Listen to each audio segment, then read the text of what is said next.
Chapitre 31. En allant vers Césarée de Philippe. La plaine côtoie le Jourdain avant qu'il se jette dans le lac de Méron. Une belle plaine sur laquelle de jour en jour croissent plus luxuriantes les céréales et fleurissent les arbres à fruits. Les collines, au-delà desquelles se trouve Cédès, sont maintenant derrière des pèlerins qui, transis de froid, cheminent vivement aux premières lumières du jour, en jetant un œil d'envie sur le soleil qui s'élève et en le cherchant dès que ses rayons touchent les prés et caressent les frondaisons. Ils doivent avoir dormi à la belle étoile ou au mieux dans un paillet, car les vêtements sont froissés et conservent des brins de paille et des feuilles sèches qu'ils enlèvent à mesure qu'ils les découvrent à la lumière plus forte. Le fleuve s'annonce par son bruissement qui paraît puissant dans le silence matinal de la campagne, et par une rangée serrée d'arbres aux feuilles nouvelles qui tremblent à la brise légère du matin. Mais on ne le découvre pas encore, enseveli comme il l'est dans la plaine plate. Quand ces eaux bleues, grossies de nombreux petits torrents qui descendent des collines à l'ouest, se voient scintillantes dans la verdure nouvelle des rives, on est presque sur le bord. Suivons-nous la rive jusqu'au pont, ou bien passons-nous le fleuve ici, demande-t-il à Jésus, qui était seul, pensif, et qui s'est arrêté pour les attendre. Voyez s'il y a une barque pour passer. Il vaut mieux aller par ici. Oui, au pont qui est justement sur la route pour Césarée, Panéade. Nous pourrions rencontrer de nouveau quelqu'un envoyé sur nos traces, observe Barthélemy, renfrogné en regardant Judas. Non, ne me regarde pas de travers. Moi, je ne savais pas que l'on devait venir ici, et je n'ai rien dit. Il était facile de deviner que, de ces fêtes, Jésus serait allé aux tombes des rabbis et à Cédès, mais je n'aurais jamais pensé qu'il voudrait pousser jusqu'à la capitale de Philippe. Eux l'ignorent donc, et nous ne les trouverons pas par ma faute ni par leur volonté, à moins d'avoir Belzébuth pour les conduire, dit calme et humble l'Iscariote. Barthélemy réplique. C'est bien, parce qu'avec certaines gens, il faut avoir l'œil et surveiller les paroles, ne pas laisser de traces de nos projets. Il faut faire attention à tout, autrement notre évangélisation se changera en une fuite perpétuelle. Jean et André reviennent. Ils disent « Nous avons trouvé 2 barques. On passe pour 1 drachme par barque. Descendons sur le bord. » Et dans les 2 petites barques, ils passent, en 2 fois, sur l'autre rive. La plaine plate et fertile les accueille aussi en cet endroit. Une plaine fertile, mais peu peuplée. Seuls les paysans qui la cultivent y ont leur maison. Comment allons-nous faire pour le pain? Moi, j'ai faim, et ici, il n'y a pas même les épis philistins. De l'herbe et des feuilles et des fleurs. Je ne suis ni une brebis, ni une abeille, murmure Pierre à ses compagnons, qui sourient de sa remarque. Jude Thaddée se retourne. Il était un peu en avant, et il dit « Nous achèterons du pain au premier village. » Jacques de Zébédée termine « Pourvu qu'il ne nous fasse pas fuir. » Gardez-vous, vous qui dites de faire attention à tout, de prendre le levain des pharisiens et des sadducéens. Il me semble que vous êtes en train de le faire, sans réfléchir à ce que vous faites de mal. Soyez attentifs, gardez-vous, dit Jésus. Les apôtres se regardent l'un l'autre et chuchotent. Mais que dit-il? Le pain nous a été donné par cette femme du Sourd-Muet et par l'hôte de Cédès, et il est encore ici, le seul que nous avons, et nous ne savons pas si nous pourrons en trouver à prendre pour notre faim. Pourquoi, donc, dit-il, que nous achetons aux pharisiens et aux sadducéens du pain avec leur levain? Peut-être ne veut-il pas qu'on achète dans ces villages. Jésus, qui était de nouveau tout seul en avant, se retourne de nouveau. Pourquoi avez-vous peur de rester sans pain pour votre faim? Même si tous ici étaient sadducéens et pharisiens, vous ne resteriez pas sans pain à cause de mon conseil. Ce n'est pas du levain qui se trouve dans le pain que je parle. Par conséquent, vous pourrez acheter où vous voudrez le pain pour vos ventres, et si personne ne voulait vous en vendre, vous ne resteriez pas non plus sans pain. Ne vous souvenez-vous pas des 5 pains dont se rassasièrent 5000 personnes? Ne vous rappelez-vous pas que vous avez ramassé 12 paniers pleins de restes? Je pourrais faire pour vous qui êtes 10 et qui avez un pain, ce que j'ai fait pour 5000 avec 5 pains. Ne comprenez-vous pas à quel levain je fais allusion? À celui qui fermente dans le cœur des pharisiens, des sadducéens et des docteurs contre moi. C'est la haine et c'est l'hérésie. Or vous êtes en train d'aller vers la haine comme s'il était entré en vous une partie du levain pharisaïque. On ne doit pas haïr même celui qui est notre ennemi. N'ouvrez pas même un soupirail à ce qui n'est pas Dieu. Derrière le premier élément en entreraient d'autres contraires à Dieu. Parfois, pour vouloir combattre les ennemis à armes égales, on finit par périr ou être vaincu. Et une fois vaincu, vous pourriez à leur contact absorber leur doctrine. Non, ayez charité et réserve. Vous n'avez pas encore en vous suffisamment pour pouvoir les combattre, ces doctrines, sans en être infectés. Car certains éléments qu'elles ont, vous les avez vous aussi. Et la rancœur à leur égard en est un. Je vous dis encore qu'ils pourraient changer de méthode pour vous séduire et vous enlever à moi, en usant de 1000 gentillesses, en se montrant repentis, désireux de faire la paix. Vous ne devez pas les fuir, mais quand ils chercheront à vous donner leur doctrine, sachez ne pas les accueillir. Voilà ce qu'est le levain dont je parle, l'animosité qui est contraire à l'amour et les fausses doctrines. Je vous le dis, soyez prudents. Thomas demande: ce signe que les pharisiens demandaient hier, c'était du levain, maître? C'était du levain et du poison. Tu as bien fait de ne pas le leur donner. Mais je le leur donnerai un jour. Quand? Quand? Demande-t-il curieux. Un jour. Pierre, désireux de savoir, demande: et quel signe est-ce? Tu ne le dis pas même à nous, tes apôtres, pour qu'on puisse le reconnaître tout de suite? Vous ne devriez pas avoir besoin d'un signe.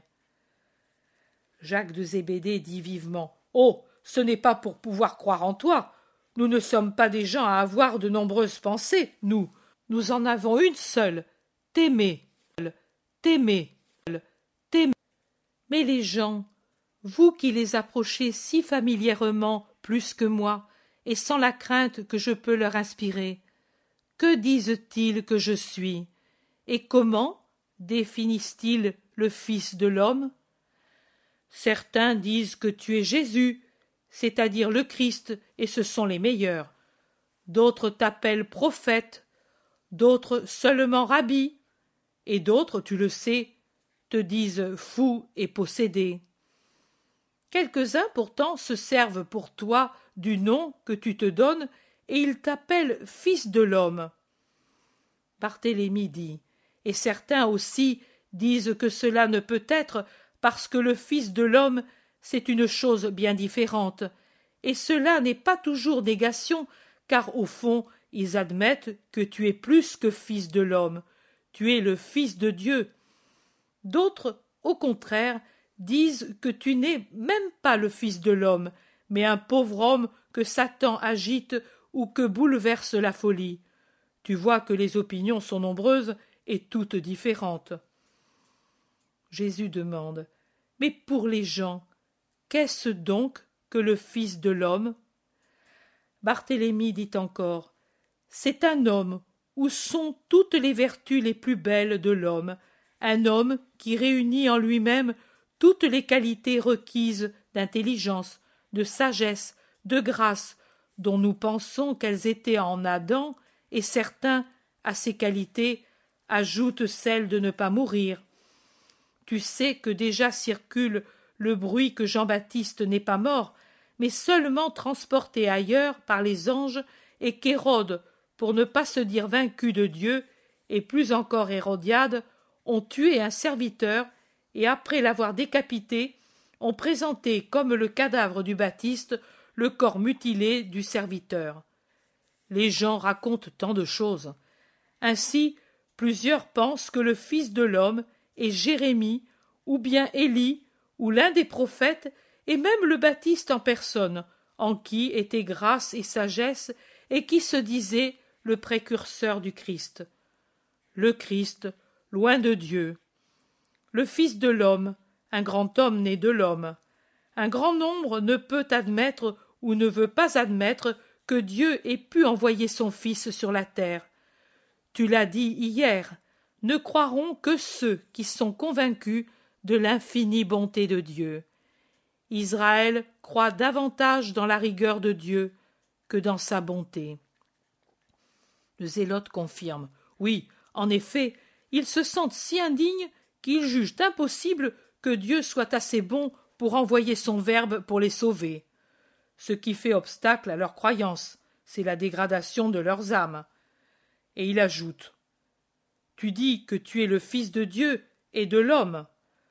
En effet, en toi se trouve toute grâce et toute sagesse comme homme. Et je crois réellement que quelqu'un qui serait né d'Adam en état de grâce t'aurait ressemblé pour la beauté, l'intelligence et toute autre qualité. Et en toi brille Dieu pour la puissance.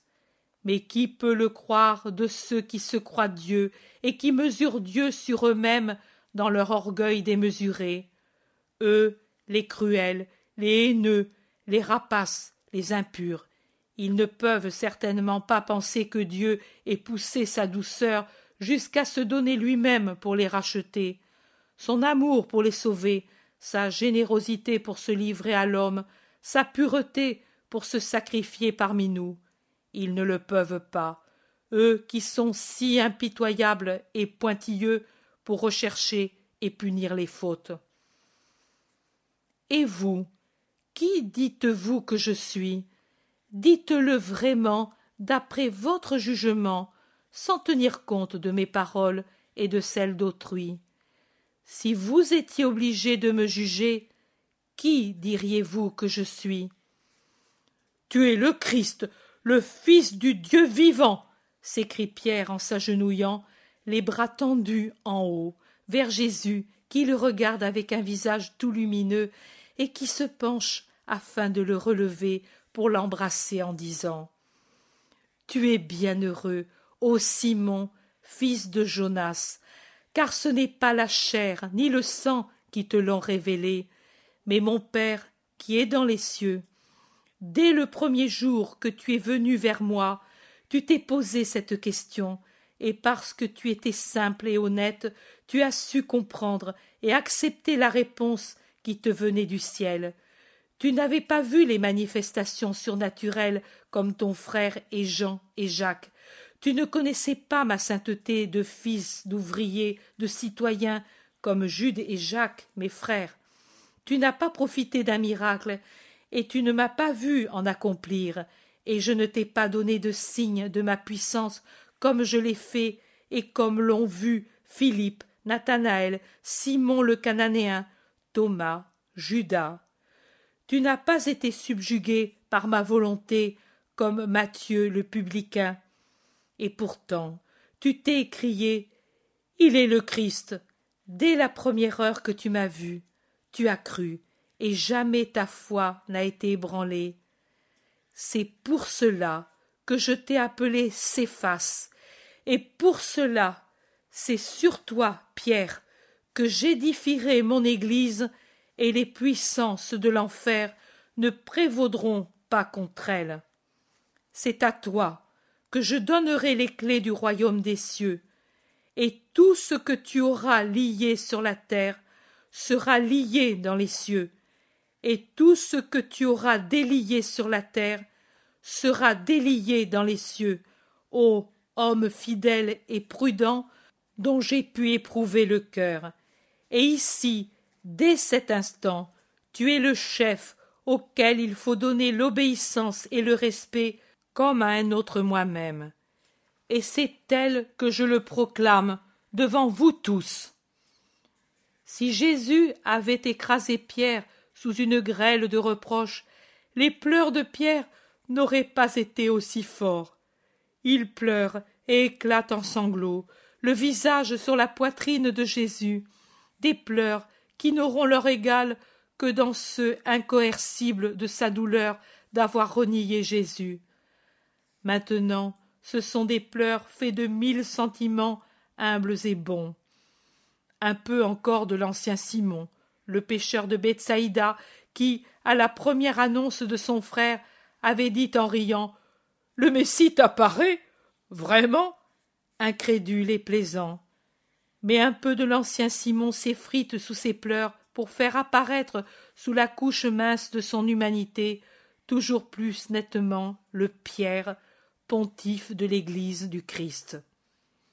Quand il lève son visage timide, confus, il ne sait faire qu'un geste pour dire tout, pour promettre tout, pour se donner tout entier à son nouveau ministère, celui de jeter ses bras courts et musclés au cou de Jésus et de l'obliger à se pencher pour l'embrasser, en mêlant ses cheveux et sa barbe un peu hérissée et grisonnants aux cheveux et à la barbe soyeuse et dorée de Jésus, le regardant ensuite d'un regard adorant, affectueux, suppliant de ses yeux un peu bovins, luisants et rougis par les larmes qu'il a versées, en tenant dans ses mains calleuses, larges, épaisses, le visage ascétique du maître penché sur le sien, comme si c'était un vase d'où coulait une liqueur vivifiante.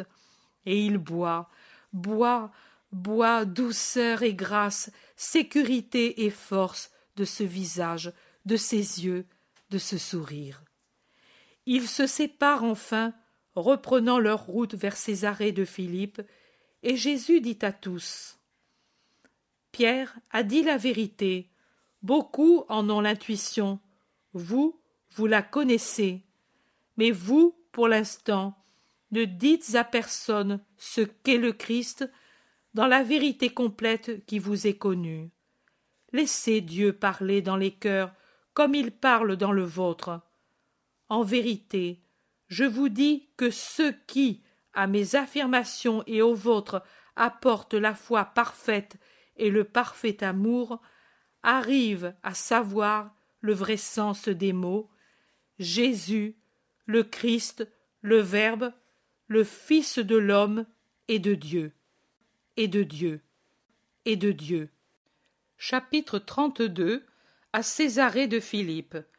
La ville doit être de construction récente comme Tibériade et Ascalon, construite sur un plan incliné que domine une forteresse hérissée de tours, entourée de murailles cyclopéennes, défendue par des fossés profonds dans lesquels descend en partie l'eau de 2 ruisseaux qui, après s'être presque réunis en formant un angle, s'éloignent ensuite en s'écoulant, l'un au dehors de la ville et l'autre vers l'intérieur. De belles rues, des places, des fontaines, une présentation des constructions à la mode de Rome disent qu'ici, aussi, l'obéissance servile des tétrarques s'est manifestée en piétinant tout respect pour les usages de la patrie. La ville, sans doute parce qu'elle est un nœud de grande route qu'empruntent les caravanes qui vont à Damas, Tyr, Séphète ou Tibériade, comme l'indiquent à toutes les portes les plaques indicatrices, est remplie de gens en mouvement. Piétons, cavaliers, caravanes d'ânes et de chameaux se croisent dans les rues larges et bien tenues, et des groupes de commerçants ou de désœuvrés stationnent sur les places, sous les portiques, près des habitations luxueuses. Peut-être y a-t-il aussi des termes pour parler affaires ou pour passer le temps dans des bavardages sans importance. Jésus demande « Sais-tu où nous pourrons les trouver ?» Oui, ceux que j'ai interrogés m'ont dit que les disciples du Rabbi ont l'habitude de se réunir pour les repas dans une maison de fidèles Israélites près de la citadelle, et ils me l'ont décrite. Je ne puis me tromper. Une maison d'Israël, même dans son aspect extérieur, avec une façade sans fenêtres extérieures, avec un haut portail muni d'une ouverture, et sur le côté du mur une petite fontaine, et les hautes murailles du jardin qui se prolongent dans de petites ruelles, et une terrasse élevée sur un toit rempli de pigeons. C'est bien. Alors, allons-y. Ils traversent toute la ville jusqu'à la citadelle. Ils arrivent à la maison qu'ils cherchent et frappent. À l'ouverture se présente le visage ridé d'une petite vieille. Jésus s'avance, salue. La paix soit avec toi, femme.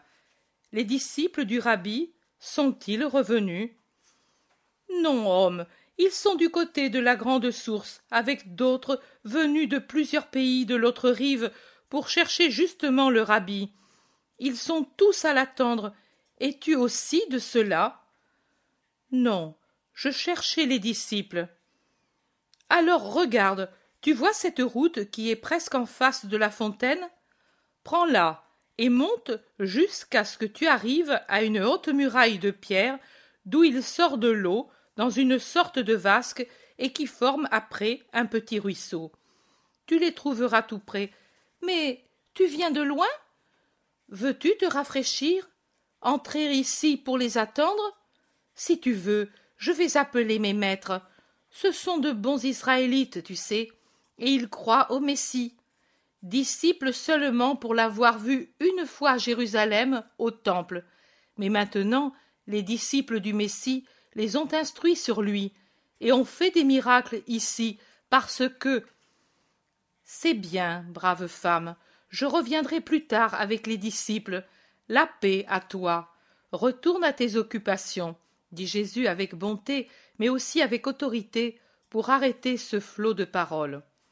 Ils se remettent en marche, et les plus jeunes des apôtres rient de bon cœur de la scène de la femme, et font même sourire Jésus. Maître, dit Jean, elle paraissait être la grande source, ne te semble-t-il pas? Ces paroles sortaient à flot continu, et elle a fait de nous autant de vasques qui débordent en ruisseaux de paroles.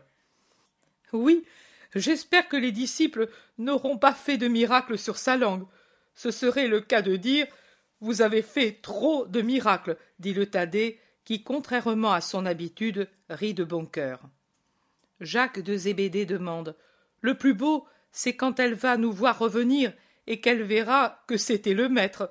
Qui arrivera à la faire taire ?» Non, au contraire, elle restera muette de stupeur, dit Matthieu, en prenant part aux commentaires des jeunes.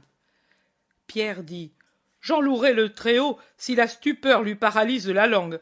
C'est sans doute parce que je suis presque à jeun, mais ce qu'il y a de certain, c'est que le tourbillon de ses paroles m'a fait tourner la tête. » Et comme elle criait « Peut-être est-elle sourde ?» demande Thomas. L'Iscariote dit « Non, elle nous croyait sourds. » Laissez-la tranquille, la pauvre vieille, elle était bonne et croyante. Son cœur est généreux comme sa langue, dit Jésus mi-sérieux. Oh, alors, mon maître, cette vieille est héroïque, tant elle est généreuse, dit Jean en riant de bon cœur. La paroi rocheuse et calcaire est déjà visible, et déjà on entend le murmure de l'eau qui retombe dans la vasque. Voici le ruisseau, suivons-le. Voilà la fontaine, et là, Benjamin, Daniel, Abel, Philippe, Hermasté, nous sommes ici. Le maître est là, crie Jean à un important groupe d'hommes qui sont rassemblés autour de quelqu'un qu'on ne voit pas. Pierre conseille « Tais-toi, garçon, ou tu ressembleras toi aussi à cette vieille poule. » Les disciples se sont retournés et ils ont vu. Voir et se précipiter en sautant en bas de la terrasse a été une seule chose. Je vois maintenant que le groupe se disloque, qu'aux nombreux disciples, anciens désormais, sont mêlés des habitants de Sédès et aussi du village du Sourd-Muet. Ils doivent avoir pris des chemins plus directs, car ils sont arrivés avant le maître. La joie est grande, beaucoup de questions et de réponses aussi. Jésus, patiemment, écoute et répond jusqu'à ce que, avec deux autres, s'amène le maigre et souriant Isaac, chargé de provisions. Isaac dit « Allons à la maison hospitalière, mon Seigneur, et là tu nous diras ce que nous n'avons pas pu dire parce que nous ne le savions même pas. Ceux-ci, les derniers venus, et ils sont avec nous depuis quelques heures, veulent savoir ce qu'est pour toi le signe de Jonas que tu as promis de donner à la génération perverse qui te persécute. Je l'expliquerai tout en marchant. Allez, ce n'est pas facile, comme si une odeur de fleurs s'était répandue dans l'air et que de nombreuses abeilles fussent accourues vers elle de tous côtés, accourent des gens pour se réunir à ceux qui sont autour de Jésus. Isaac explique. Ce sont nos amis, des gens qui ont cru et qui t'attendaient. Des gens qui, de ceci et de lui spécialement, ont eu des grâces, crie quelqu'un de la foule en montrant Isaac. Isaac rougit, et comme pour s'excuser, il dit « Moi, je suis le serviteur, lui est le maître. Vous qui attendez, voici le maître Jésus. » Alors oui, le coin tranquille de Césarée, un peu excentrique, confiné comme il l'est à la périphérie, devient plus agité qu'un marché et plus bruyant. Hosanna, acclamations, supplications, il y a de tout. Jésus avance très lentement, enserré par cette tenaille d'amour, mais il sourit et bénit, si lentement que certains ont le temps de s'éloigner vivement pour répandre la nouvelle et pour revenir avec des amis ou des parents, en tenant des enfants à bout de bras pour qu'ils puissent arriver sans dommage jusqu'à Jésus qui les caresse et les bénit. Et les bénit. Et les bénit. Ils arrivent ainsi à la maison d'où ils étaient venus, et ils frappent. La vieille servante de tout à l'heure entend les voix, et elle ouvre sans hésitation. Mais elle voit Jésus au milieu de la foule qui l'acclame, et elle comprend. Elle tombe par terre en gémissant. « Pitié, mon Seigneur, ta servante ne t'avait pas reconnu et ne t'a pas vénéré. » Jésus lui dit « Il n'y a pas de mal, ô femme, tu ne connaissais pas l'homme, mais tu croyais en lui. C'est cela qu'il faut pour être aimé de Dieu.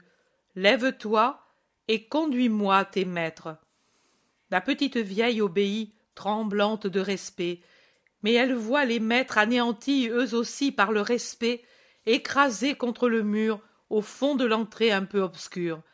Elle les montre. Les voici. La paix à vous et à cette maison. Que le Seigneur vous bénisse pour votre foi dans le Christ et pour votre charité envers ses disciples, dit Jésus en allant à la rencontre des deux petits vieux conjoints, ou bien frères et sœurs. Il le vénère, l'accompagne dans la vaste véranda où, sous un lourd voile, de nombreuses tables ont été préparées. La vue s'étend sur Césarée et sur les montagnes qui sont par derrière et sur les côtés. Les pigeons croisent leur vol de la terrasse au jardin rempli de plantes et de fleurs. Pendant qu'un vieux serviteur ajoute des places, Isaac explique « Benjamin et Anne accueillent non seulement nous, mais ceux qui viennent à ta recherche. Ils le font en ton nom. Que chaque fois le ciel les bénisse. » Oh, nous avons les moyens, et nous n'avons pas d'héritier. À la fin de notre vie, nous adoptons comme héritiers les pauvres du Seigneur, dit simplement la petite vieille. Et Jésus lui met la main sur sa tête blanchie en disant « Et cela te rend mère plus que si tu avais conçu 7 et 7 fois. Mais maintenant, permettez-moi d'expliquer ce qu'il désirait savoir pour pouvoir congédier ensuite les habitants et nous asseoir à table. » La terrasse est envahie par les gens, et il en entre toujours, et il se presse dans les endroits libres. Jésus est assis au milieu d'une couronne d'enfants qui le regardent extasiés, de leurs yeux innocents. Il tourne le dos à la table, et il sourit à ses enfants, même en abordant ce sujet sérieux. Il semble lire sur les visages innocents les mots de la vérité dont on lui demande l'explication. Écoutez, le signe de Jonas que j'ai promis aux méchants et que je vous promets aussi à vous, non que vous soyez mauvais, mais au contraire pour que vous puissiez arriver à la perfection de la foi quand vous le verrez accompli. Le voici. Comme Jonas resta 3 jours dans le ventre du monstre marin, et puis fut rendu à la terre pour convertir et sauver Ninive, il en sera de même pour le Fils de l'homme. Pour calmer les vagues d'une grande tempête satanique, les grands d'Israël croiront utile de sacrifier l'innocent. Ils ne feront qu'accroître leur péril, parce qu'en plus de Satan qui les trouble, ils auront Dieu pour les punir après leurs crimes.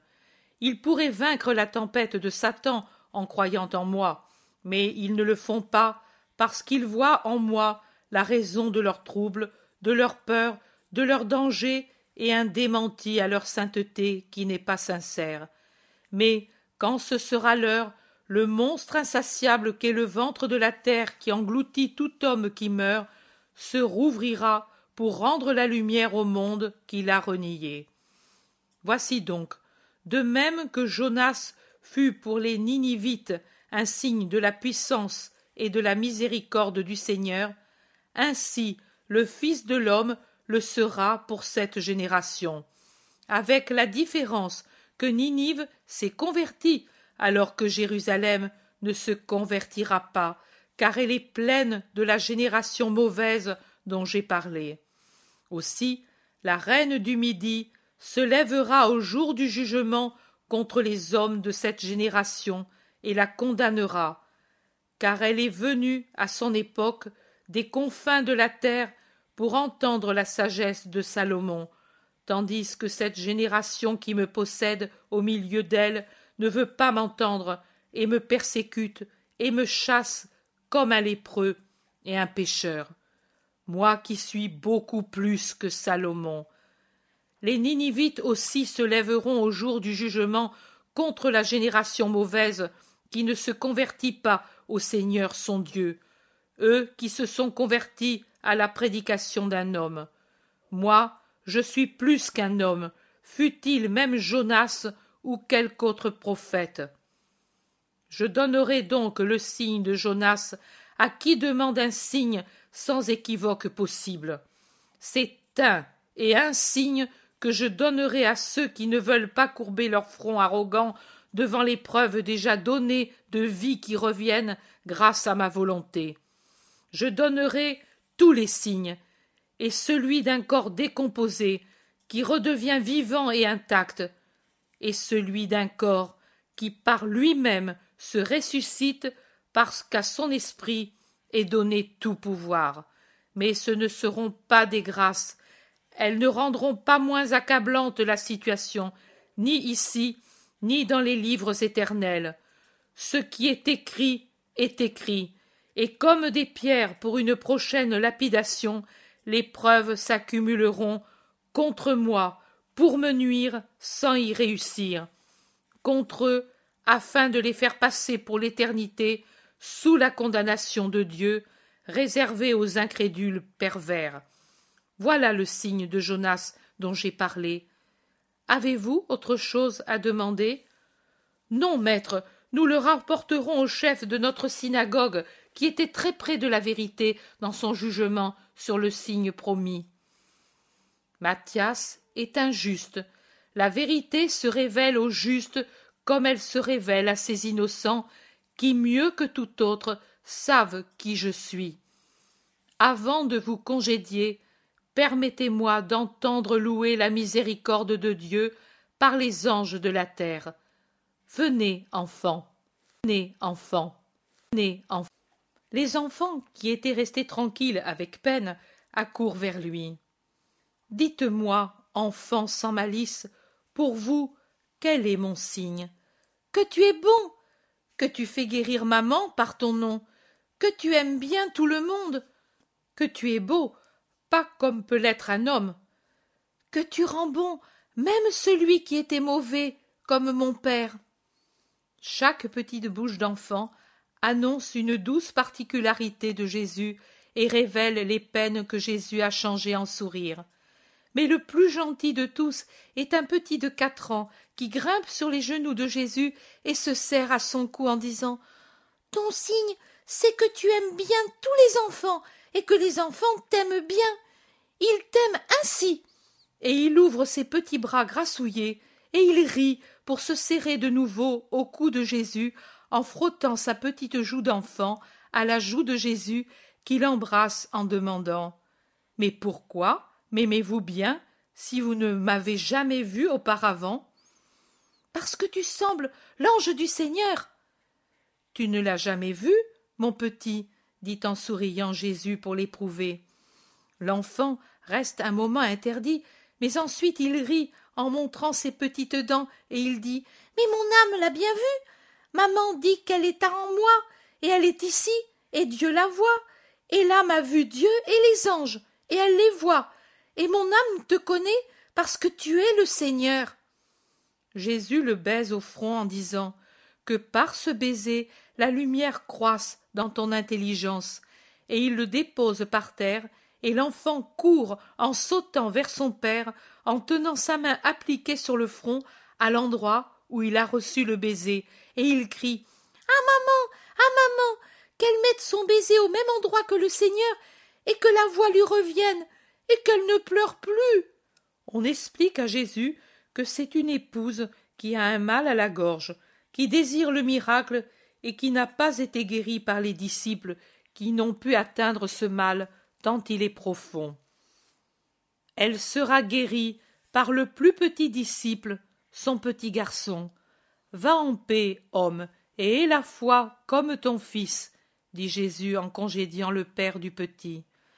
Il embrasse les autres enfants qui sont restés, voulant avoir le même baiser sur le front, et il congédie les habitants. Il reste les disciples et les gens de Cédès et de l'autre localité. Pendant que l'on s'occupe des vivres, Jésus commande le départ pour le lendemain de tous les disciples qui le précéderont à Capharnaüm pour s'unir à d'autres venus d'autres lieux. Vous prendrez ensuite avec vous Salomé, les épouses et les filles de Nathanaël et de Philippe, et Jeanne et Suzanne, à mesure que vous irez vers Nazareth. Là, vous prendrez ma mère et la mère de mes frères, et vous les accompagnerez à Béthanie, dans la maison où se trouve Joseph, sur les terres de Lazare. Nous viendrons par la Décapole. Pierre demande « Et Mariam ?» J'ai dit « Précédez-moi à Capharnaüm ». Je n'ai pas dit « Allez ». Mais de Capharnaüm, on pourra prévenir les femmes de notre arrivée, de façon qu'elles soient prêtes quand nous irons à Jérusalem par la Décapole. Mariam, qui est maintenant un jeune homme, ira avec les disciples en accompagnant les femmes. Pierre dit « C'est que je voulais amener aussi ma femme à Jérusalem. La pauvre, elle l'a toujours désirée, et elle n'était jamais venue, car moi, je ne voulais pas d'ennui. Mais je voudrais lui faire plaisir cette année. Elle est si bonne. » Mais oui, Simon, raison de plus pour que Mariam aille avec elle. Nous ferons le voyage lentement, et nous nous retrouverons là-bas. Le vieux maître de maison dit « Si peu de temps chez moi ?» Père, j'ai encore beaucoup à faire, et je veux être à Jérusalem au moins 8 jours avant la Pâque. Rends-toi compte que la première phase de la lune d'Adar est terminée. C'est vrai, mais je t'ai tant désiré. De t'avoir, il me semble que je suis dans la lumière du ciel, et la lumière doit s'éteindre à ton départ. Non, père, je te la laisserai dans le cœur, et à ta femme, à toute cette maison hospitalière. Il s'assoit aux tables, et Jésus fait l'offrande, et il bénit la nourriture que le serviteur distribue ensuite aux différentes tables. Chapitre 33. Au château à Césarée-Panéade. Le repas est terminé dans la maison hospitalière. Jésus sort avec les 12, les disciples et le vieux maître de maison. Ils reviennent à la grande source, mais ne s'y arrêtent pas. Ils continuent leur route en allant toujours en direction du nord. La route qu'ils ont prise, bien que montante, est pratique car c'est une vraie route que peuvent suivre les chars et les chevaux. Tout en haut, au sommet d'une montagne, il y a un château massif ou une forteresse qui étonne à cause de sa forme singulière. On dirait deux constructions établies avec une différence de niveau de quelques mètres l'une par rapport à l'autre, de sorte que celle qui est le plus en arrière et la mieux fortifiée est surélevée par rapport à l'autre et la domine et la défend. Un mur élevé et large, dominé par des tours massives de forme carrée, relie les deux constructions qui pourtant forment un ensemble unique car elles sont entourées d'une enceinte unique avec des pierres ensaillies, verticales ou un peu obliques à la base, pour donner un meilleur appui au poids du bastion. Je ne vois pas le côté ouest, mais les deux côtés nord et sud tombent à pic, ne formant qu'un avec la montagne qui est isolée et qui descend à pic de ces deux côtés, et je crois qu'il en est de même du côté ouest.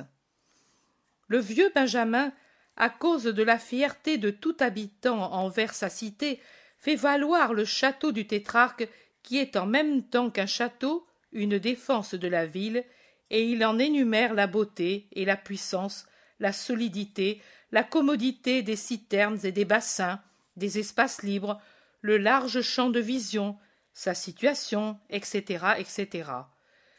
Les Romains eux-mêmes disent qu'il est beau, et eux s'y connaissent, termine le vieillard, et il ajoute « Je connais l'intendant, aussi je puis vous faire entrer.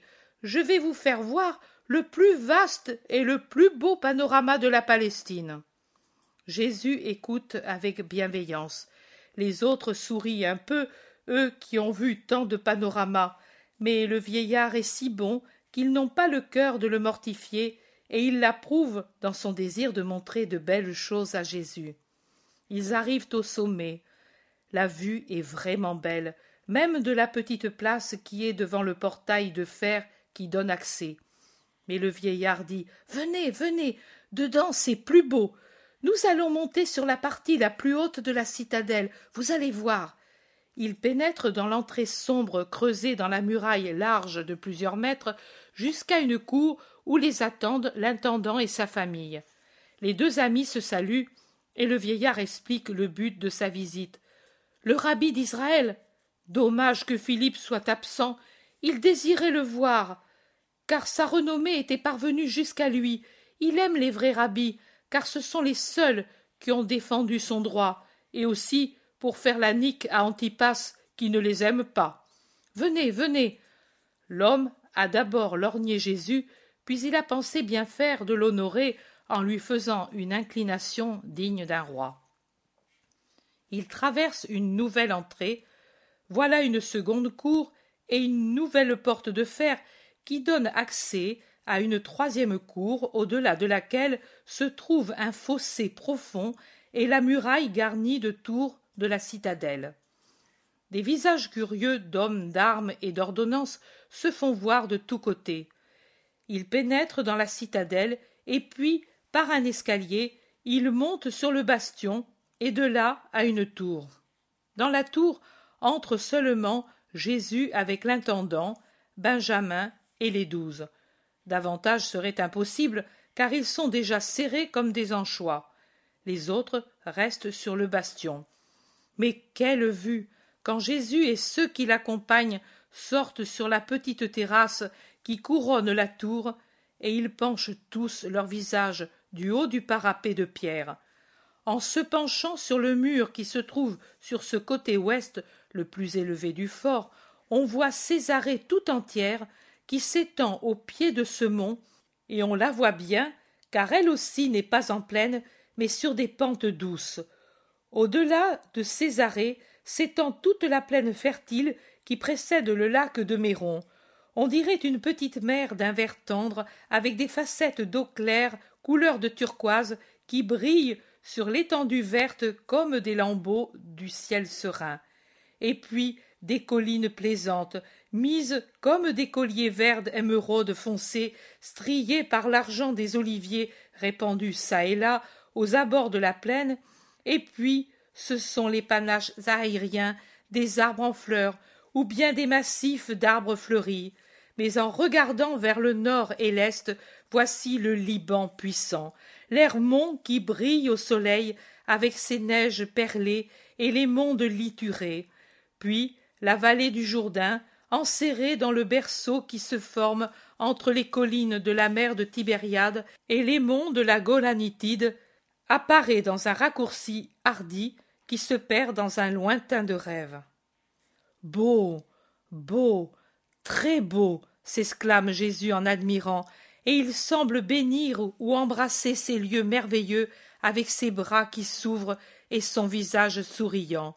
Et il répond aux apôtres qui lui demandent telle ou telle explication en indiquant les endroits où ils ont été ou bien les régions et les directions où elles se trouvent.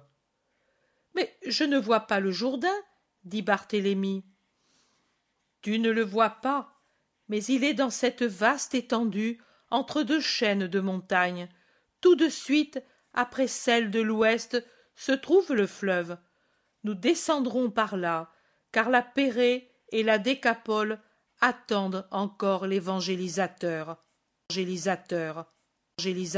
Mais à ce moment, il se retourne, semblant interroger l'air à cause d'une lamentation longue, étouffée, qui frappe ses oreilles, et ce n'est pas la première fois, et il regarde l'intendant comme pour lui demander ce qui arrive. C'est une des femmes du château, une épouse, elle est sur le point d'avoir un enfant, le premier et le dernier, car son époux est mort aux calendes de Casseleu. Je ne sais même pas s'il va vivre, car la femme, depuis qu'elle est veuve, ne fait que fondre en larmes. Ce n'est plus qu'une ombre. Tu entends? Elle n'a même plus la force de crier. Bien sûr, veuve à 17 ans, et il s'aimait beaucoup. Ma femme et sa belle-mère lui disent « Dans ton fils, tu retrouveras Tobie ». Mais ce sont des mots. Ils descendent de la tour et font le tour des bastions, en admirant toujours l'endroit et le panorama. Puis l'intendant veut absolument offrir des boissons et des fruits aux visiteurs, et ils entrent dans une vaste pièce sur le devant du fort, où les serviteurs apportent ce qui est commandé. La lamentation est plus déchirante et plus proche, et l'intendant s'excuse aussi parce que cela retient sa femme loin du maître.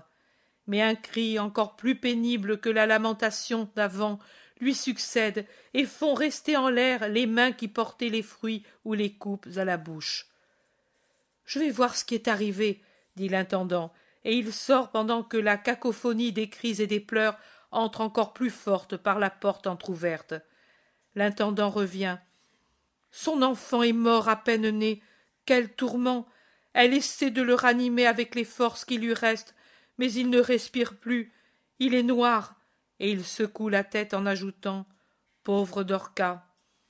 Jésus commande « Apporte-moi le bébé. »« Mais il est mort, Seigneur. »« Apporte-moi l'enfant, te dis-je, comme il est, et dis à la mère qu'elle ait foi. » L'intendant s'éloigne. Il revient. « Elle ne veut pas. Elle dit qu'elle ne le donnera à personne. Elle semble folle. Elle dit que nous faisons cela pour le lui prendre. » Conduis-moi au seuil de sa pièce pour qu'elle me voie. Mais laisse courir, je me purifierai après, si jamais. Ils vont rapidement par un couloir sombre jusqu'à une porte fermée. Jésus l'ouvre lui-même en restant sur le seuil, en face du lit, sur lequel une créature diaphane serre sur son cœur un petit être qui ne donne pas signe de vie. Jésus dit à la femme « La paix à toi, Dorcas. Regarde-moi, ne pleure pas. Je suis le Sauveur. Donne-moi ton petit. » Ce qu'il y a dans la voix de Jésus, je ne sais pas. Je sais que la femme désespérée qui au premier regard avait férocement serré le nouveau-né sur son cœur le regarde, et son œil qui était tourmenté et fou s'ouvre à une lumière douloureuse mais pleine d'espoir. Elle remet le petit être enveloppé dans des linges fins à la femme de l'intendant, et elle reste là, les mains tendues, la vie, la foi dans ses yeux dilatés, sourde aux prières de sa belle-mère qui voudrait la faire étendre. Jésus prend le paquet de chair à demi refroidi et de linge, et il tient le petit tout droit par les aisselles, et il appuie sa bouche sur les lèvres entr'ouvertes en se tenant penché, car la petite tête pend en arrière. Il souffle fortement dans la gorge inerte. Il reste un instant les lèvres appuyées sur la petite bouche, puis il s'écarte, et un pépiment tremble dans l'air immobile. Un second plus fort, un troisième, et enfin un vrai vagissement, tout en essayant de remuer sa petite tête, en agitant ses mains, ses pieds, alors que dans un long pleur triomphal de nouveau-né se colore sa petite tête sans cheveux, sa figure minuscule, et le cri de la mère lui répond « Mon enfant, mon amour, la descendance de mon Tobie, sur mon cœur, sur le cœur de maman, que je meure heureuse !» dit-elle dans un murmure qui s'éteint dans un baiser et une réaction d'abandon bien compréhensible. « Elle meurt !» crient les femmes. Jésus leur répond « Non, elle entre dans un repos bien mérité. Quand elle va s'éveiller, dites-lui d'appeler l'enfant Jésaïe Tobie. Je la reverrai au temple le jour de sa purification. Adieu. La paix soit avec vous. » Il referme lentement la porte et se détourne pour revenir où il était vers ses disciples. Mais ils sont tous là, groupe ému, qui a vu et qui le regarde avec admiration. Ils reviennent ensemble dans la cour. Ils saluent l'intendant abasourdi qui ne cesse de répéter « Comme il regrettera le tétrarque de n'avoir pas été ici !» Et ils reprennent la descente pour revenir à la ville. Jésus met la main sur l'épaule du vieux Benjamin en lui disant « Je te remercie pour ce que tu nous as fait voir et pour avoir été la cause d'un miracle. » Chapitre 34. Jésus prédit pour la première fois sa passion. Il blâme Pierre. Jésus a dû quitter la ville de Césarée de Philippe dès les premières lueurs du matin, car maintenant elle est déjà loin avec ses montagnes, et la plaine entoure de nouveau Jésus, qui se dirige vers le lac de Méron pour aller ensuite vers celui de Génézareth. Il a avec lui tous les apôtres et les disciples qui étaient à Césarée. Mais une caravane si nombreuse sur la route n'étonne personne, car on rencontre déjà d'autres caravanes qui se dirigent vers Jérusalem, des caravanes d'Israélites ou de prosélytes qui viennent de tous les lieux de la diaspora et qui désirent rester quelque temps dans la cité sainte pour entendre les rabbis et respirer longuement l'air du temple.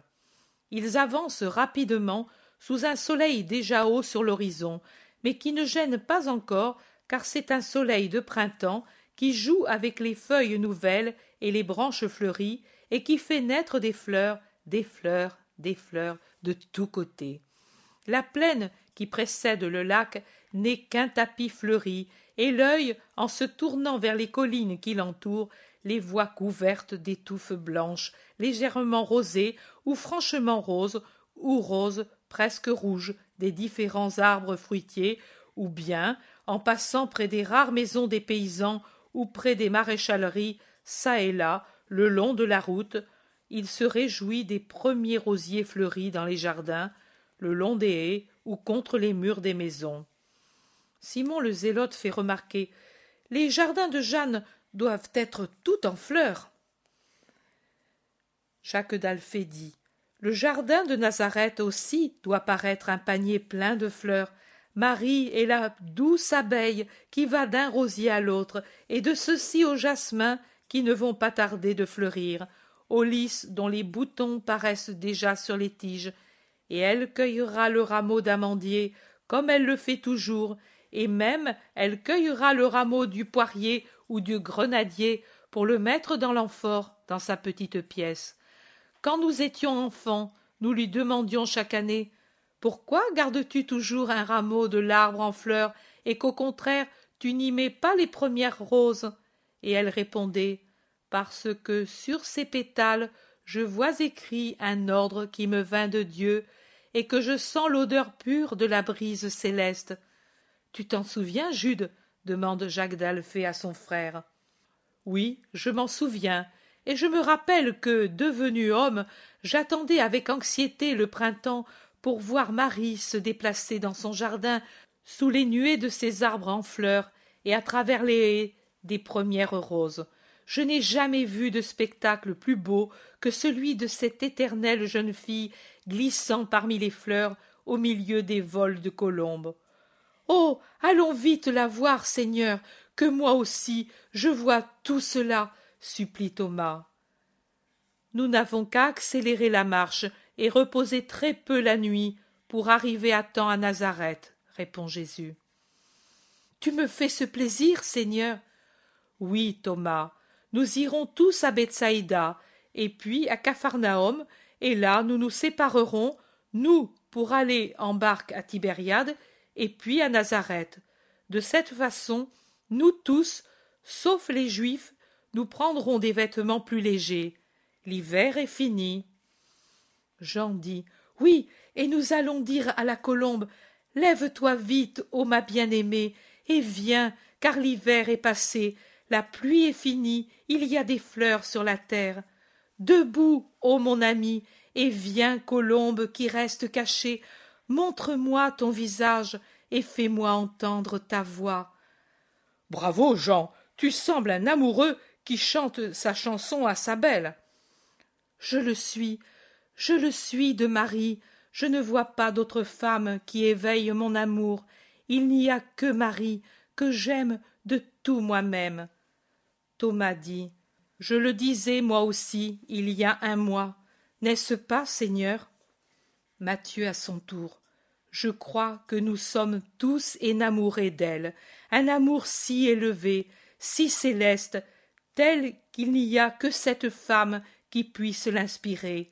Et l'âme aime complètement son âme, l'esprit aime et admire son intelligence, l'œil l'admire et se complaît dans sa grâce pure qui donne une affection sans trouble, tout comme quand on regarde une fleur. Marie, la beauté de la terre et, je crois, la beauté du ciel. Philippe renchérit: C'est vrai, tous nous voyons en Marie ce qu'il y a de plus doux dans la femme, à la fois l'enfant pur et la mère très douce, et on ne sait pas si on l'aime plus pour l'une ou l'autre de ses grâces. On l'aime parce que c'est Marie, voilà, dit Pierre sentencieusement. Jésus les a entendus parler, et il dit: Vous avez tous bien parlé. Simon-Pierre a très bien parlé. On aime Marie parce que c'est Marie. Je vous ai dit, en allant à Césarée, que seuls ceux qui uniront une foi parfaite à un amour parfait arriveront à connaître le vrai sens des mots: Jésus, le Christ, le Verbe, le Fils de Dieu et le Fils de l'homme. Mais maintenant aussi, je vous dis qu'il y a un autre nom lourd de sens, et c'est celui de ma mère. Seulement ceux qui uniront une foi parfaite à un amour parfait arriveront à connaître le vrai sens du nom Marie, de la mère du Fils de Dieu, et le vrai sens commencera à apparaître clairement aux vrais croyants et aux vrais aimants dans une heure redoutable de déchirement, quand celle qui a enfanté sera suppliciée avec celui qui est né d'elle, quand la Rédemptrice rachètera avec le Rédempteur aux yeux de tout le monde et pour tous les siècles des siècles. Quand? Demande Barthélemy, alors qu'ils se sont arrêtés sur les bords d'un gros ruisseau où boivent de nombreux disciples. Arrêtons-nous ici pour partager le pain. Le soleil est au midi. Ce soir, nous serons au lac de Méron et nous pourrons raccourcir le chemin avec 2 petites barques, répond évasivement Jésus. Tous s'assoient sur l'herbe tendre et attiédie par le soleil des bords du ruisseau, et Jean dit: C'est dommage d'abîmer ces petites fleurs si gentilles. On dirait des morceaux de ciel tombés ici sur les prés. Il y a des centaines et des centaines de myosotis. Elles renaîtront plus belles demain, dit Jacques à son frère pour le consoler. Elles ont fleuri afin de faire au-dessus des mottes une salle de banquet pour le Seigneur. Jésus offre et bénit la nourriture, et tous se mettent à manger allègrement. Les disciples, comme autant de tournesols, regardent tous vers Jésus, qui est assis au milieu de la rangée de ses apôtres. Le repas est vite fini, assaisonné de sérénité et d'eau pure. Mais comme Jésus reste assis, personne ne bouge. Les disciples aussi s'approchent pour entendre ce que dit Jésus que ses apôtres interrogent, et ils l'interrogent encore sur ce qu'il a dit avant de sa mère. Oui, parce qu'être ma mère, selon la chair, ce serait déjà une grande chose. Pensez que l'on se rappelle Anne d'Elkana parce que mère du prophète Samuel. Mais lui n'était qu'un prophète, et pourtant on se souvient de sa mère parce qu'elle l'a engendré. Par conséquent, le souvenir de Marie serait accompagné des plus grands éloges parce qu'elle a donné au monde Jésus le Sauveur. Mais ce serait peu par rapport à ce que Dieu exige d'elle pour compléter la mesure requise pour la rédemption du monde. Marie ne décevra pas le désir de Dieu. Elle ne l'a jamais déçu, depuis la requête d'un amour total à celle d'un sacrifice total. Elle s'est donnée et elle se donnera. Et quand elle aura consommé le plus grand sacrifice avec moi, pour moi et pour le monde, alors les vrais fidèles et les vrais aimants comprendront le vrai sens de son nom. Et dans les siècles des siècles, il sera accordé de le savoir à tout véritable fidèle, à tout véritable aimant. Le nom de la grande mère, de la sainte nourrice qui allaitera dans les siècles des siècles les enfants du Christ par ses pleurs, pour les faire croître à la vie des cieux. Vie des cieux, vie des cieux. L'Iscariote demande: Pleurer, Seigneur, elle doit pleurer, ta mère? Toute mère pleure, et la mienne pleurera plus que toute autre. Mais pourquoi? J'ai fait quelquefois pleurer ma mère parce que je ne suis pas toujours un bon fils, mais toi, tu ne donneras jamais de douleur à ta mère. Non, en effet, je ne lui donne pas de douleur en tant que fils, mais je lui en donnerai en tant que Rédempteur. Il y en aura deux qui feront verser à ma mère des pleurs qui n'auront pas de fin. Moi, pour sauver l'humanité, et l'humanité par son continuel péché. Tout homme qui a vécu, vit ou vivra, coûte des larmes à Marie. Jacques de Zébédée, étonné, demande: Mais pourquoi? Parce que tout homme me coûte des tortures à moi pour le racheter. Mais comment peux-tu dire cela de ceux qui sont morts ou de ceux qui ne sont pas encore nés? Te feront souffrir ceux qui sont vivants, les scribes, les pharisiens, les sadducéens, par leurs accusations, leur jalousie, leur méchanceté, mais rien de plus, affirme sûr de lui Barthélemy. Jean-Baptiste a été tué aussi, et ce n'est pas le seul prophète qu'Israël ait tué, et le seul prêtre du vouloir éternel tué parce qu'il était mal vu de ceux qui désobéissent à Dieu. Jude Thaddée dit: Mais toi, tu es plus qu'un prophète, et plus que le Baptiste lui-même, ton précurseur. Tu es le Verbe de Dieu.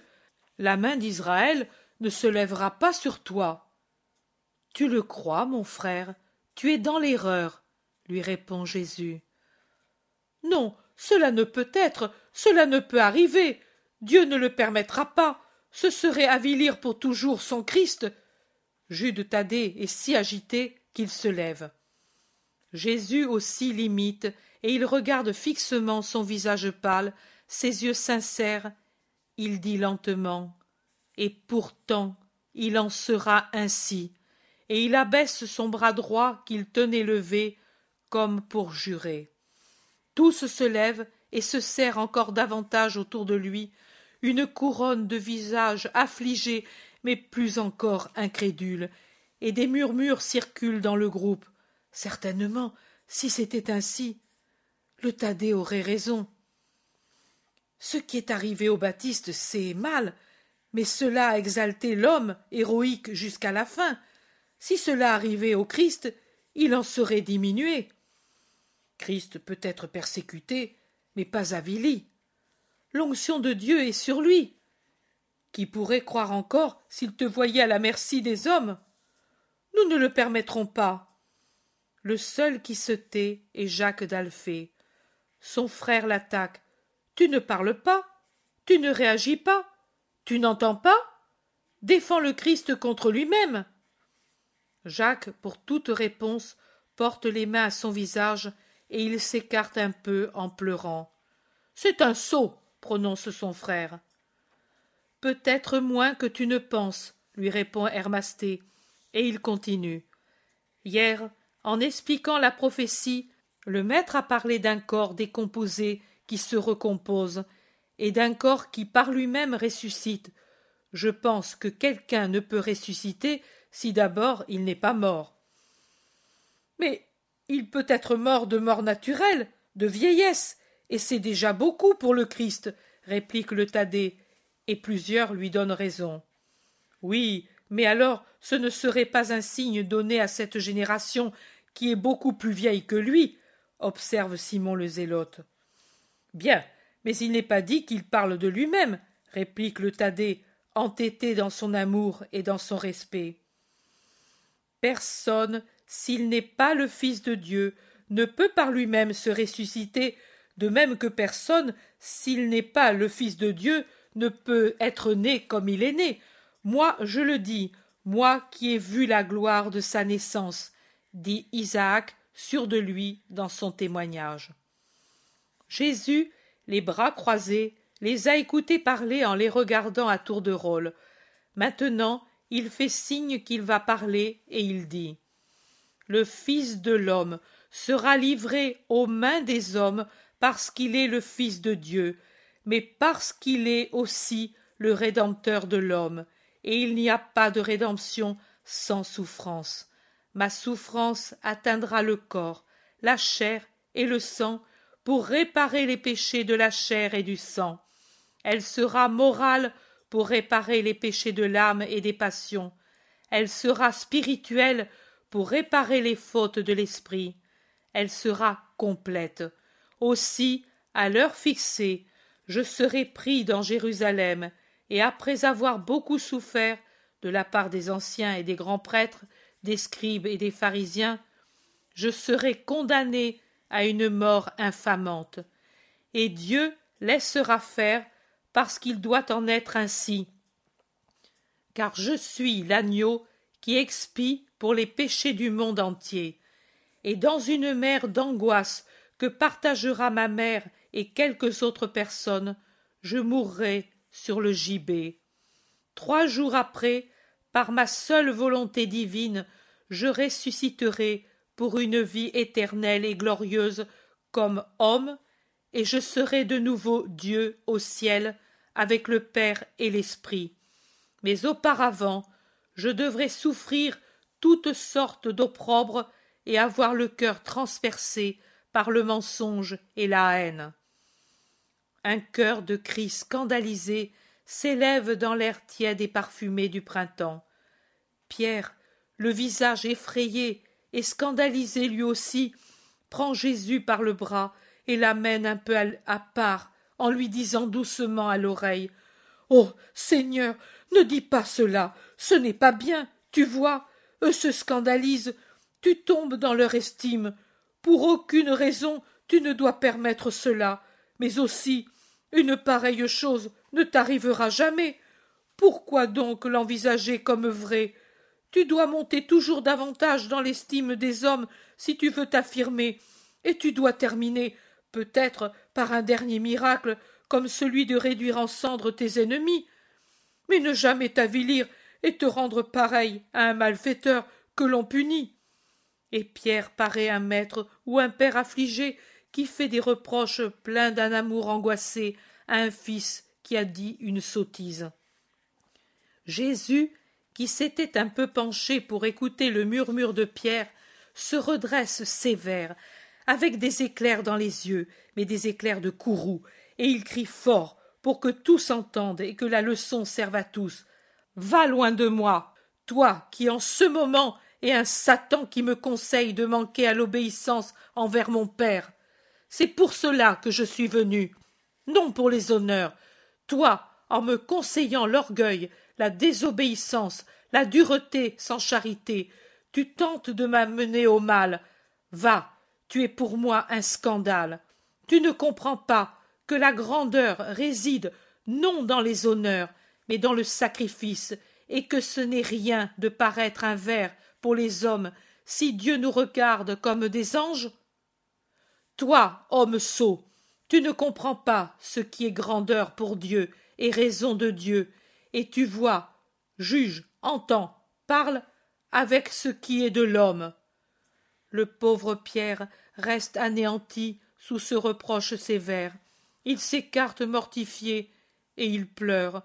Et ce ne sont pas les larmes de joie de quelques jours auparavant, mais les larmes de désolation de quelqu'un qui comprend qu'il a péché et qu'il a fait souffrir celui qu'il aime. Et Jésus le laisse pleurer. Il se déchausse, relève le vêtement et passe à gué le ruisseau. Les autres l'imitent en silence. Personne n'ose dire un seul mot. En arrière de tous se trouve le pauvre Pierre qu'Isaac et le zélote essaient en vain de consoler. André se retourne plusieurs fois pour le regarder, et puis il murmure quelque chose à Jean qui est tout affligé. Mais Jean secoue la tête en signe de refus. Signe de refus. Signe de refus.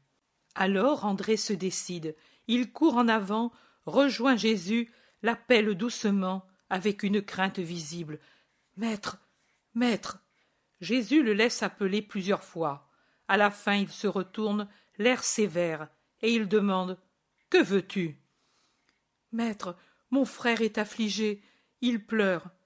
Il l'a mérité. »« C'est vrai, Seigneur, mais lui, c'est toujours un homme, il ne peut pas toujours bien parler. »« En effet, aujourd'hui il a très mal parlé, » répond Jésus, mais il est déjà moins sévère et un éclair souriant adoucit son œil divin. André s'enhardit et prolonge sa plaidoirie en faveur de son frère. « Mais tu es juste, et tu sais que c'est son amour pour toi qui l'a fait errer. » L'amour doit être lumière et non pas ténèbres. Il l'a rendu ténèbres et s'en est enveloppé l'esprit. « C'est vrai, Seigneur, mais les bandes, on peut les enlever quand on veut.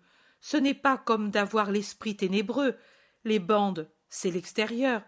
L'esprit, c'est l'intérieur, le noyau vivant. L'intérieur de mon frère est bon. » Qu'il enlève alors les bandes qu'il s'est mises. « Certainement, il le fera, Seigneur, il y est déjà occupé. Retourne-toi et regarde comme il est défiguré par les larmes que tu ne consoles pas. Pourquoi es-tu si sévère avec lui ? » C'est parce qu'il a le devoir d'être le premier, comme je lui ai fait l'honneur de l'être. Celui qui reçoit beaucoup doit donner beaucoup. « Oh, Seigneur, c'est vrai, oui, mais ne te souviens-tu pas de Marie de Lazare, de Jean d'Andorre, d'Aglaé, de la belle de Corosaïne, de Lévi? À eux, tu as tout donné, et eux ne t'avaient donné que l'intention de se racheter. Seigneur, tu m'as écouté pour la belle de Corosaïne et pour Aglaé. Ne m'écouterais-tu pas pour ton et mon Simon qui a péché par amour pour toi? » Jésus abaisse ses yeux sur le doux qui se fait audacieux et pressant en faveur de son frère, comme il le fut silencieusement pour Aglaé et la belle de Corosaïne, et son visage resplendit de lumière. « Va appeler ton frère, dit-il, et amène-le ici. » Oh, merci, monseigneur, j'y vais. Et il s'éloigne en courant, rapide comme l'hirondelle. Viens, Simon, le maître n'est plus en colère contre toi. Viens, il veut te le dire. Non, non, moi j'ai honte. Il y a trop peu de temps qu'il m'a fait des reproches. Il me veut pour m'en faire encore. Comme tu le connais mal, allons, viens. Tu crois que je pourrais t'amener pour te faire encore souffrir? Si je n'étais pas certain que c'est une joie qui t'attend, je n'insisterais pas. Viens. Mais que vais-je lui dire? Dit Pierre en se mettant en route, un peu à regret, freiné par ses sentiments humains, excité par son esprit qui ne peut se passer de la condescendance de Jésus et de son amour. Que vais-je lui dire? Continue-t-il à demander. Mais rien, montre-lui ton visage, et cela suffira, dit André pour encourager son frère. Tous les disciples, à mesure que les deux les dépassent, regardent les deux frères et sourient, comprenant ce qui arrive. Ils rejoignent Jésus, mais Pierre s'arrête au dernier moment. André ne fait pas d'histoire. En le poussant énergiquement, comme il le fait à la barque pour la pousser au large, il le pousse en avant. Jésus s'arrête. Pierre lève son visage. Jésus abaisse le sien. Ils se regardent. Deux grosses larmes roulent sur les joues toutes rougies de Pierre. Viens ici, grand enfant irréfléchi, que je te serve de père en essuyant ces larmes, dit Jésus, et il lève la main sur laquelle est encore la marque du coup de Pierre de jusqu'à là, et il essuie avec les doigts ces deux larmes. Ô Seigneur, m'as-tu pardonné? Demande Pierre en tremblant, en prenant la main de Jésus dans les siennes et en le regardant avec deux yeux de chien fidèle qui veut se faire pardonner par son maître fâché. Je ne t'ai jamais condamné. Mais avant, je t'ai aimé. Cet amour de ne pas permettre qu'en toi prennent racine des déviations de sentiments et de sagesse. Tu dois être le premier en tout, Simon-Pierre. Alors tu m'aimes bien encore, tu me veux encore. Ce n'est pas que je veuille la première place, tu sais. Il me suffit même d'avoir la dernière. Mais être avec toi, à ton service, et mourir à ton service, Seigneur, mon Dieu. Jésus lui passe son bras autour des épaules et le serre tout contre lui. Alors Simon, qui n'a pas quitté l'autre main de Jésus, la couvre de baisers, heureux, et il murmure « Combien j'ai souffert! Merci Jésus !» Remercie ton frère plutôt, et sache à l'avenir porter ton fardeau avec justice et héroïsme. Attendons les autres. Où sont-ils? Ils se sont arrêtés où ils étaient quand Pierre a rejoint Jésus pour laisser au maître la liberté de parler à son apôtre mortifié. Jésus leur fait signe d'avancer, et avec eux se trouvent quelques paysans qui avaient laissé leur travail dans les champs pour venir interroger les disciples. Jésus a toujours la main sur l'épaule de Pierre et il dit « Par ce qui est arrivé, vous avez compris que c'est une chose sévère que d'être à mon service. C'est à lui que j'ai adressé le reproche, mais il était pour tous, parce que les mêmes pensées étaient dans la plus grande partie de vos cœurs, ou bien formées, ou en germe. De cette façon, je les ai brisées, et celui qui les cultive encore montre qu'il ne comprend pas ma doctrine, ma mission, ma personne. Je suis venu pour être le chemin, la vérité et la vie. Je vous donne la vérité par ce que j'enseigne. Je vous aplanis le chemin par mon sacrifice. Je vous le trace, je vous l'indique. Mais la vie, je vous la donne par ma mort. Et souvenez-vous que quiconque répond à mon appel et se met dans mes rangs pour coopérer à la rédemption du monde doit être prêt à mourir pour donner aux autres la vie. Ainsi, quiconque veut venir à ma suite doit être prêt à se renoncer, à renier son vieux lui-même avec ses passions, ses tendances, ses habitudes, ses traditions, ses pensées, et me suivre avec son nouveau lui-même. Que chacun prenne sa croix, comme moi je la prendrai, qu'il la prenne même si elle lui semble trop infamante, qu'il laisse le poids de sa croix écraser son lui-même humain pour libérer son lui-même spirituel, auquel la croix ne fait pas horreur, mais au contraire est un point d'appui et un objet de vénération, car l'esprit sait et se souvient. Et qu'il me suive avec sa croix. Est-ce qu'à la fin du chemin l'attendra la mort ignominieuse comme elle m'attend? Il n'importe, qu'il ne s'afflige pas, mais au contraire qu'il se réjouisse, car l'ignominie de la terre se changera en une grande gloire au ciel, alors que ce sera un déshonneur d'être lâche en face des héroïsmes spirituels. Vous ne cessez de dire que vous voulez me suivre jusqu'à la mort. Suivez-moi alors, et je vous conduirai au royaume par un chemin âpre mais saint et glorieux, au terme duquel vous conquerrez la vie qui ne change pas pour l'éternité. Cela sera vivre. Suivre au contraire les chemins du monde et de la chair, c'est mourir. De cette façon, si quelqu'un veut sauver sa vie sur la terre, il la perdra, tandis que celui qui perdra sa vie sur la terre à cause de moi et par amour pour mon évangile la sauvera. Mais réfléchissez, à quoi servira à l'homme de gagner le monde entier si ensuite il perd son âme? Et encore, gardez-vous bien, maintenant et à l'avenir, d'avoir honte de mes paroles et de mes actions. Cela aussi serait mourir.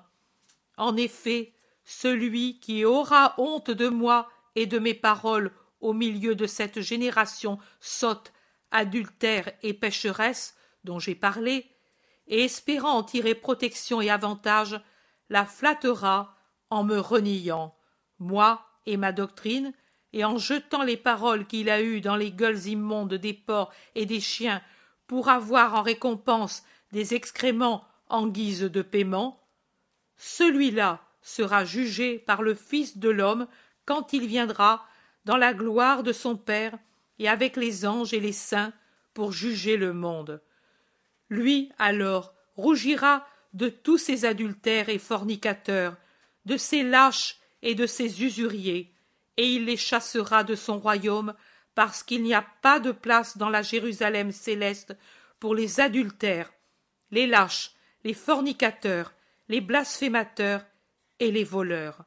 Et en vérité, je vous dis qu'il y a ici certains de ceux qui sont présents parmi ceux et celles qui sont mes disciples, qui ne goûteront pas la mort avant d'avoir vu se fonder le royaume de Dieu avec son roi qui aura reçu la couronne et l'onction. Ils reprennent leur marche en parlant avec animation pendant que le soleil descend lentement dans le ciel. Dans le ciel. Dans le ciel. Chapitre 35. Prophétie sur Pierre et Margiam, l'aveugle à Bethsaïda. Il ne marche plus, mais il court dans la nouvelle aurore, encore plus brillante et plus pure que les précédentes.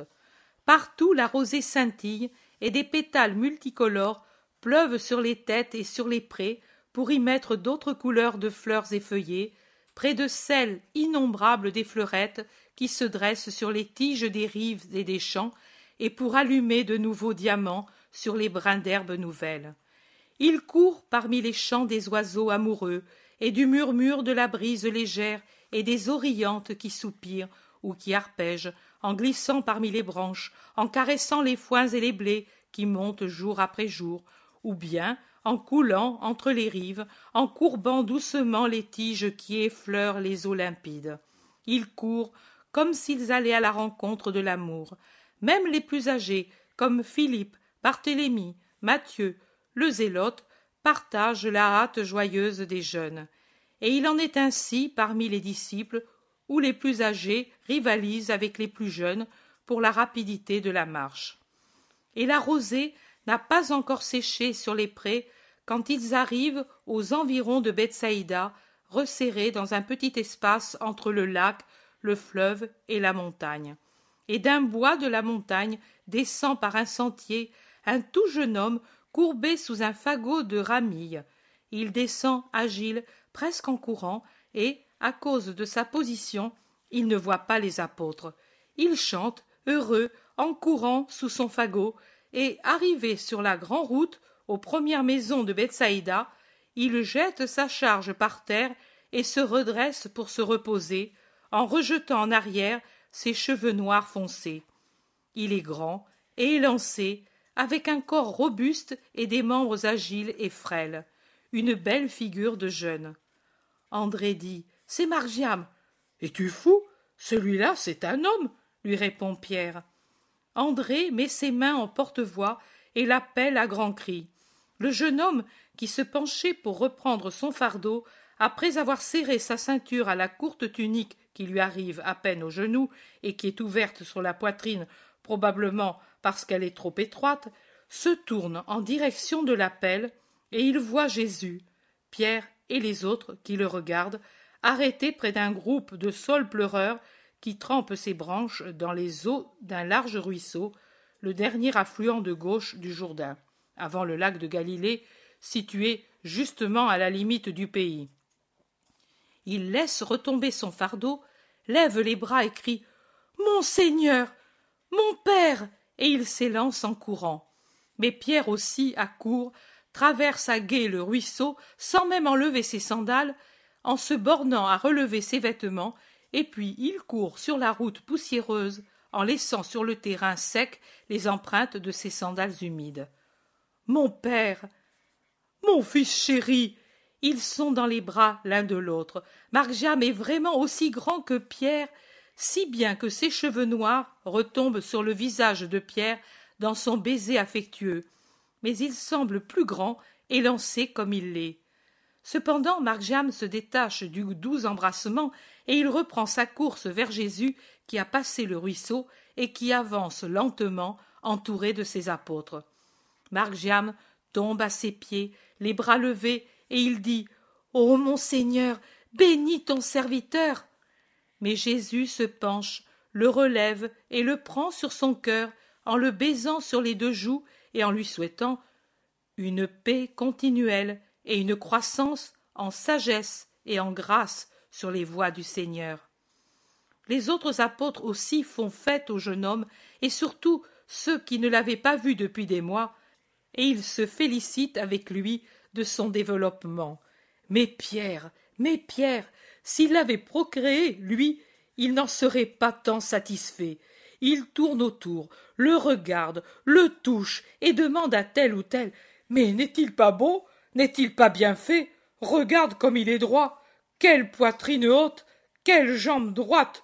Un peu maigre, avec encore peu de muscles, mais il promet vraiment. Et le visage, regardez s'il semble encore ce petit être que l'an dernier je portais dans mes bras. Il me semblait porter un oiseau miséreux, palichon, triste, peureux. Brave Porphyrée!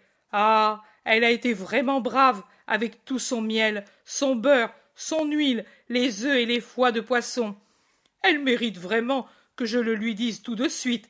Eh, maître, me laisses-tu aller la trouver? Va, Simon, je t'aurai vite rejoint. Margiam, que Jésus tient encore par la main, dit « Maître, certainement mon père va commander un repas à maman. Permets que je te quitte pour l'aider. Va, et que Dieu te bénisse, puisque tu honores ceux qui sont pour toi, père et mère. Père et mère. » Margiam s'éloigne en courant, reprend son fagot, le charge et rejoint Pierre en marchant à ses côtés. « Il semble être Abraham et Isaac en train de gravir la montagne, » observe Barthélemy. « Oh, pauvre Margiam, il ne lui manquerait plus que cela, » dit Simon le Zélote. « Et mon pauvre frère, je ne sais s'il aurait la force de faire Abraham, » dit André. Jésus le regarde, et puis regarde la tête grisonnante de Pierre qui s'éloigne avec son Margiam près de lui, et il dit « En vérité, je vous dis qu'un jour viendra où Simon-Pierre se réjouira en sachant, emprisonné, frappé, flagellé, mis en péril de mort, son Margiam, et où il aurait le courage de l'étendre de sa main sur le gibet pour le revêtir de la pourpre des cieux, et pour féconder la terre de son sang de martyr, enviant son sort et souffrant pour un seul motif, de n'être pas à la place de son fils et obligé de se réserver, à cause de son élection comme chef suprême de mon Église, jusqu'à ce que je lui dise « Va mourir pour elle ». Vous ne connaissez pas encore Pierre, moi je le connais. Tu prévois le martyre pour Margiam et pour mon frère? Tu en souffres, André?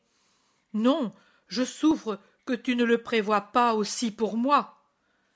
En vérité, je vous dis que vous serez tous revêtus de la pourpre, sauf un. Qui? Laissons le silence sur la douleur de Dieu, dit Jésus affligé et solennel, et tous se taisent effrayés et pensifs. Ils entrent dans la première rue de Bethsaïda, au milieu des jardins pleins d'une verdure nouvelle. Pierre, avec d'autres de Bethsaïda, est en train d'amener à Jésus un aveugle. Margiam n'est pas là. Certainement il est resté pour aider Porphyrée. Avec les gens de Bethsaïda et les parents de l'aveugle, il y a beaucoup de disciples venus à Bethsaïda, de Sycaminon et d'autres villes, parmi lesquels Étienne, Hermas, le prêtre Jean et Jean le scribe et beaucoup d'autres. Désormais, pour m'en souvenir, quel embrouillement! Ils sont si nombreux. Je te l'ai amené, Seigneur. Il t'attendait ici depuis plusieurs jours, explique Pierre, pendant que l'aveugle et ses parents ne cessent de chanter. Jésus, fils de David, aie pitié de nous. Mets ta main sur les yeux de mon fils, et il verra. Aie pitié de moi, Seigneur, je crois en toi. Jésus prend l'aveugle par la main et recule avec lui de quelques mètres pour le mettre à l'abri du soleil qui inonde maintenant la rue. Il le place le dos au mur d'une maison toute couverte de feuilles, la première maison du village, et se met en face de lui. Il mouille ses deux index avec de la salive et lui frotte les paupières avec ses doigts humides. Ensuite, il appuie ses mains sur les yeux avec la base de la main dans les creux des orbites et les doigts dans les cheveux du malheureux. Il prie ainsi, puis il enlève ses mains. « Que vois-tu » demande-t-il à l'aveugle. « Je vois des hommes, sûrement ce sont des hommes, mais c'est ainsi que je me représentais les arbres couverts de fleurs. Mais certainement ce sont des hommes, car ils s'agitent et s'avancent vers moi. » Jésus pose de nouveau ses mains, et puis de nouveau les retire en disant « Et maintenant, oh, maintenant, je vois bien la différence entre les arbres plantés dans la terre et ces hommes qui me regardent, et je te vois, toi, comme tu es beau, tes yeux ressemblent au ciel, et tes cheveux semblent des rayons du soleil, et ton regard et ton sourire sont de Dieu. Seigneur, je t'adore. » Et il s'agenouille pour baiser le bord de son vêtement. « Lève-toi et viens vers ta mère, qui pendant tant d'années a été pour toi lumière et réconfort, et de laquelle tu ne connais que l'amour. » Il le prend par la main et le conduit à sa mère, qui est agenouillée à quelques pas de distance, l'adorant, comme auparavant elle le suppliait. « Lève-toi, femme, voilà ton fils, il voit la lumière du jour, et que son cœur veuille suivre la lumière éternelle. Retournez chez vous, soyez heureux et soyez saints, par reconnaissance pour Dieu.